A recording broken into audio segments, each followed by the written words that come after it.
Hey, good morning, vinyl community.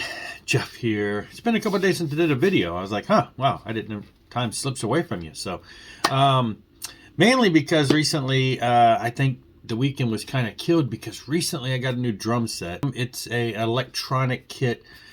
What I was looking into doing was, I wanted something to practice at home. I have a practice kit in my practice room, out back in the shed. It's a junk kit. It's just a piece of junk that's there to practice on whenever we had band practice. It's not the one I play with. But, you know, going out in the shed, it's freezing cold these days. It's not worth warming up the shed. There's spider webs. I got to clean up the shed. On top of that, as I'm active again in bands, it was, you run into those places where need to turn the volume down. As a rock band, it's hard to turn drums down, of course, and it's small space, things like that. And so it's just I've become more aware of the fact that having a more compact electronic kit may be a benefit at some of these smaller clubs where volume control and everything's an issue. So I went ahead and made the purchase. And, you do the whole financing for a year, and I figured, it'll pay for itself, because if I start using it out gigging, then, I make more than that in a year from gigging. So that kind of has killed the past couple of days. I'll probably maybe start doing some videos here, not too overboard, but, for those who care, I might intermingle a little fun in there. Anyway, had an idea, though. So I've got a couple records in recently, and I noticed, you notice a trend on some of them. First time on vinyl. And that's cool, because a lot of these releases were released in that time frame when vinyl was not in vogue. Vinyl was, out of fashion. First time on vinyl, big deal. That's really cool. So, it's exciting to see that. So I've got a bunch of them here that say that. And then I got one that I'm going to raise a question on. And, pet peeve, irritation, I don't know. I want to get your opinion on it. So this one I already showed. I showed the Skid Row box set the other day. So, we've got the live album in here, and of course it says on here, first time on vinyl for Japan only live EP. So, first time on vinyl, we've got this. Now, we talked about, the whole Skid Row box set the other day, so I'm not going to go into that. First time on vinyl. Now, Experience Vinyl, a label that I ran across on, I don't know, Instagram or something. They had a sale, checked it out, looked at it.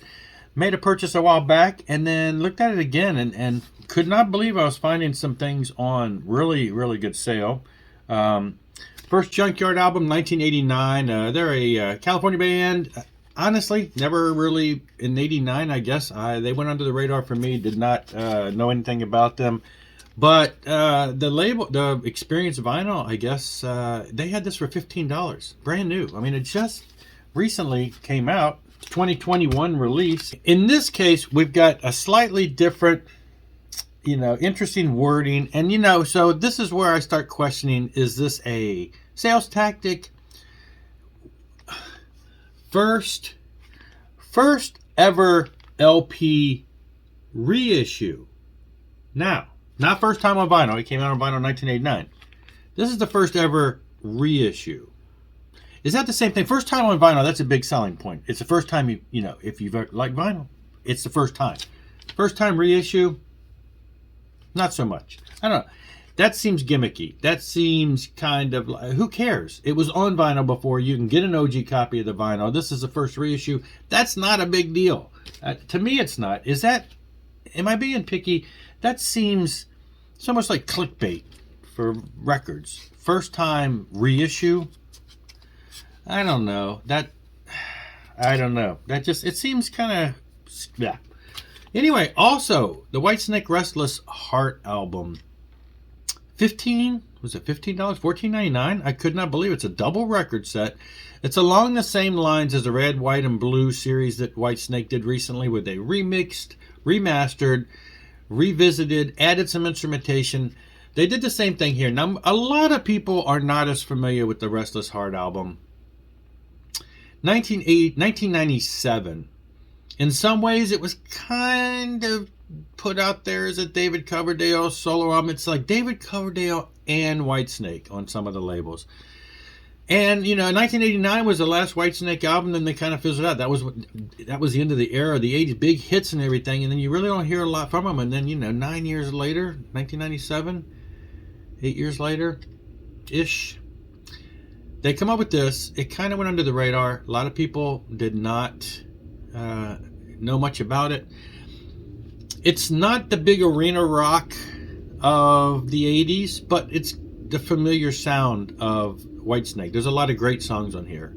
The thing that's really nice about this, and this one, so here it is, first ever vinyl. So, limited edition, it's been remixed, available for vinyl for the very first time. So that's a big thing. 1997 album, was not released on vinyl, now it's on vinyl. Double record set includes the bonus tracks that were on the Japan-only edition of the CD. That is amazing. It is on silver to match, just like the red, white, and blues. It was on that double record set. But I couldn't believe it. I couldn't pass up. It's been on my wish list for a long time. It hovers in the $30 range, upper 20s. And when I saw it for $15, I had to jump on that. So, first time on vinyl ever. Another one in the Dream Theater archives, Lost Not Forgotten archives. This is the Majesty demo. So before Dream Theater was called Dream Theater, when they were a bunch of kids, before they got signed, before they became popular, when they were a bunch of kids, different vocalists, right out of school, they were called Majesty, and they had a bunch of demos in 1986, and they had been released part of the official bootleg series that Mike Portnoy put out years ago, and all of those songs from that official bootleg CD set have been now on vinyl. And yes, of course, for the first time, you probably can't read that so small, for the first time on vinyl, double record set also comes with the CD version, remastered. I assume remastered from the Mike Portnoy version, or do they mean strictly remastered from the original cassettes back in the day, which I think the Mike Portnoy one was. Double record set, it's just black. Anyway, these are coming out pretty steadily. I've got a handful of them now, but this Lost Not Forgotten, they've got the demo series, the archive series, the live series, and this is the demo series. So there's a bunch of different things. They're just putting out, they have instrumental version of their albums where it's kind of like, rough tracks, but got that in. Great to have that. Love Dream Theater, love the Majesty era, just kind of fun stuff. Totally different feel, at times proggy, but for the most part, really straightforward. Now this is the one that kind of bothered me the most when I got it. And again, this was a experience vinyl, and I got this one. I got the other ones for $15. This one was normal price, but I thought I'll go ahead and grab it here. Halford's Resurrection just got reissued on vinyl, and first time on vinyl since 2000. Who cares? I just don't get it. It was on vinyl in the back in the day. In 2000, I mean, that's not even like it's an album that was originally released in the 80s or the early 90s that hasn't seen the light of day since then. We're talking 2000. I mean, that's a fairly recent release for the vinyl day era, because there weren't a whole lot of records being released in 2000. I mean, the resurgence was coming. We've seen a lot of, obviously a lot of growth in the vinyl industry in the past 10, 15 years. But, here is an album that was released 22 years ago on vinyl. So it's not a big deal, in my opinion, that it's the first time on vinyl since 2000. Don't put first time, a reissue. 2000, I don't know. Am I being overboard? What are your thoughts on this? It just, to me, it feels clickbaitish. It feels like a sales tactic that is unnecessary.